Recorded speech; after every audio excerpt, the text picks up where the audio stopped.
തങ്ങളുടെ പഴയ ആണവായുധ പരീക്ഷണ കേന്ദ്രമായ തലേഗാൻ 2 സൈറ്റ് ഇറാൻ വീണ്ടും നിർമ്മിക്കുന്നതായി റിപ്പോർട്ടുകൾ. പുതിയതായി പുറത്തുവന്ന ഉപഗ്രഹ ചിത്രങ്ങളാണ് ഇതു സംബന്ധിച്ച അഭ്യൂഹങ്ങൾക്ക് കരുത്തു പകരുന്നത്. തെഹ്റാനടുത്തുള്ള പാർച്ചിൻ സൈനിക കേന്ദ്രത്തിനുള്ളിലാണ് ഇത് നടക്കുന്നത്. 2024 ഒക്ടോബറിൽ ഇസ്രായേലിന്റെ വ്യോമാക്രമണത്തിൽ ഈ കേന്ദ്രത്തിന് കേടുപാടുകൾ സംഭവിച്ചിരുന്നു. എന്നാൽ 2025 മെയ് മാസത്തോടെ ഇറാൻ ഇതിന്റെ നിർമ്മാണം വീണ്ടും ആരംഭിച്ചിരുന്നു.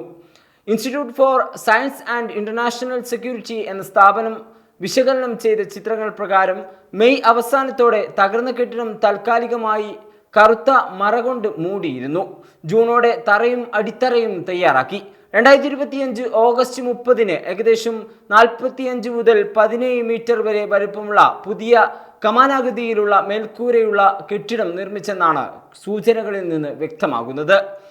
രണ്ടു വശങ്ങളിലായി 20 മീറ്റർ നീളവും 7 മീറ്റർ വീതിയുമുള്ള രണ്ട് ചെറിയ കെട്ടിടങ്ങൾ കൂടി നിർമ്മിച്ചു. സെപ്റ്റംബർ അവസാനത്തോടെ മൂന്നാമത്തെ കമാനാകൃതി കെട്ടിടവും ചേർത്തു. വിദഗ്ധർ പറയുന്നത് ഈ രൂപകൽപ്പന സ്ഫോടന ലഘൂകരണത്തിനുള്ളതാണെന്നും ഭാവി വ്യോമാക്രമണങ്ങളിൽ നിന്ന് സൈറ്റിനെ സംരക്ഷിക്കാനുള്ളതാണെന്നും ബങ്കറിനുള്ളതാണെന്നുമാണ്. തലേഗാൻ 1 സമീപമുള്ള റോഡിൽ 200 മീറ്റർ അകലെയുള്ള സ്പോർട്ടിംഗ് സൈറ്റിന്റെ നിർമ്മാണവും കണ്ടെത്തി. ഈ പ്രവർത്തനങ്ങളുടെ കൃത്യമായ ലക്ഷ്യം ഇനിയും വ്യക്തമല്ല. എന്നാൽ ഇത് 2004 മുമ്പുള്ള ഇറാന്റെ ആണവായുധ പദ്ധതിയായ അമദ് പദ്ധതിയുമായി ബന്ധപ്പെട്ട സ്ഥലമാണ്. എന്താണ് തലേഗാൻ? തെഹ്റാനിൽ നിന്ന് 30 കിലോമീറ്റർ കിഴക്കുള്ള പാർച്ചിൻ സൈനിക കേന്ദ്രം ഇറാന്റെ ആണവ മിസൈൽ പരീക്ഷണങ്ങളുമായി ദീർഘകാലം ബന്ധമുള്ള മേഖലയാണ്. 2016 അന്താരാഷ്ട്ര ആണവ ഏജൻസി അതായത് IAEA തലേഗാൻ 1 യുറേനിയം അവശിഷ്ടങ്ങൾ കണ്ടെത്തിയിരുന്നു. ഇത് രഹസ്യ ആണവ പ്രവർത്തനങ്ങളെക്കുറിച്ചുള്ള സംശയങ്ങൾക്ക് കാരണമായിരുന്നു. സയനിസ്റ്റ് അധിനിവേശ സേനയുടെ ആക്രമണത്തിന് മുമ്പ് തലേഗാൻ 2 മൾട്ടി പോയിന്റ് ഇനീഷ്യേഷൻ സിസ്റ്റങ്ങൾ പരീക്ഷിച്ചിരുന്നതായി റിപ്പോർട്ടുകൾ പറയുന്നു.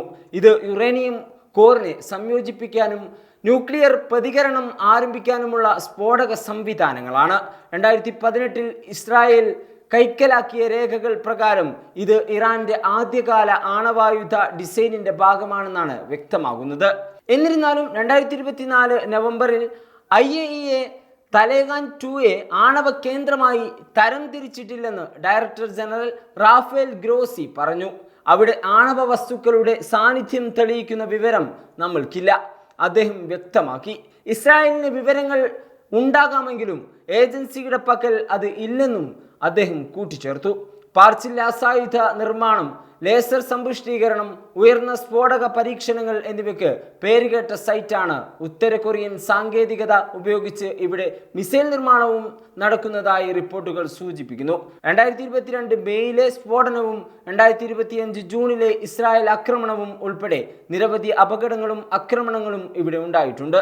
2024 അവസാനത്തിലും 2025 മധ്യത്തിലും ഇറാന്റെ സൈനിക സൈറ്റുകൾക്കെതിരെ സയനിസ്റ്റ് അധിനിവേശ സൈന്യം നടത്തിയ ആക്രമണങ്ങളിൽ പാർച്ചിൻ, ഖോജിൻ തുടങ്ങിയ സ്ഥലങ്ങളിൽ കേടുപാടുകൾ സംഭവിച്ചിരുന്നു.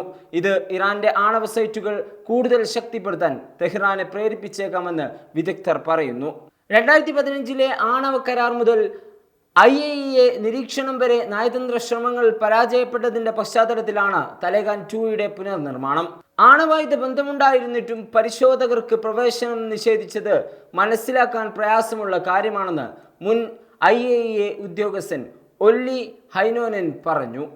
ഇതിനിടെ അമേരിക്കയ്ക്ക് ഇറാന്റെ ആണവ അഭിലാഷങ്ങളിൽ ഇടപെടാനുള്ള അധികാരമില്ലെന്ന് വ്യക്തമാക്കി ഇറാൻ പരമോന്നത നേതാവ് അലി ഖമേനി രംഗത്തെത്തി.